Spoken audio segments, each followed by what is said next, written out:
రాష్ట్రంలో 90% ధాన్యం కొనుగోలు పూర్తయిందన్నారు మంత్రి వివేక్ వెంకటస్వామి.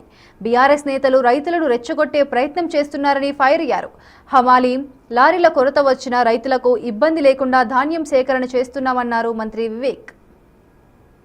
ప్రత్యేకంగా ప్రొక్యూర్మెంట్లో టీఆర్ఎస్ ఎమ్మెల్యేస్ అందరూ కూడా అన్నారు, సార్ మా దగ్గర ఏం ఇబ్బంది లేదు, మేము ఎక్కడ కూడా ధర్నాలు చేయలేదు, డిస్ట్రిక్ట్ అడ్మినిస్ట్రేషన్ కొనుగోలు మంచిగా చేసిందని చెప్పి అందరు ఎమ్మెల్యేస్ కూడా చెప్పడం జరిగింది.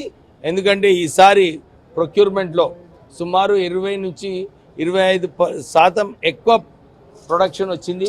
దానివలన కొంచెం లారీసు, హమాలీస్ ఇబ్బంది ఉన్నప్పటికీ కూడా నార్మల్లీ ప్రొక్యూర్మెంట్ ఏదైతే 15వ తారీఖు వరకు అవుతుందో ఆల్రెడీ 8th, 9th జూన్ వరకు 90% ప్రొక్యూర్మెంట్ కావడం జరిగింది. అన్ని చోట్ల కూడా ఇదే ఉంది.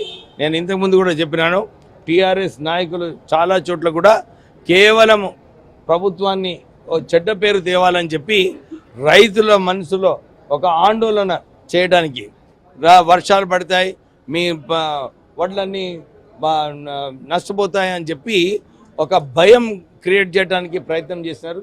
కానీ రైతులకు అందరూ తెలుసు, మా ప్రొక్యూర్మెంట్ 15వ తారీఖు వెళ్తుందని చెప్పి ఎక్కడ కూడా రైతులు టీఆర్ఎస్ నాయకులు ఏదైతే పిలుపునిచ్చారో దాంట్లో పాల్గొనలేదు.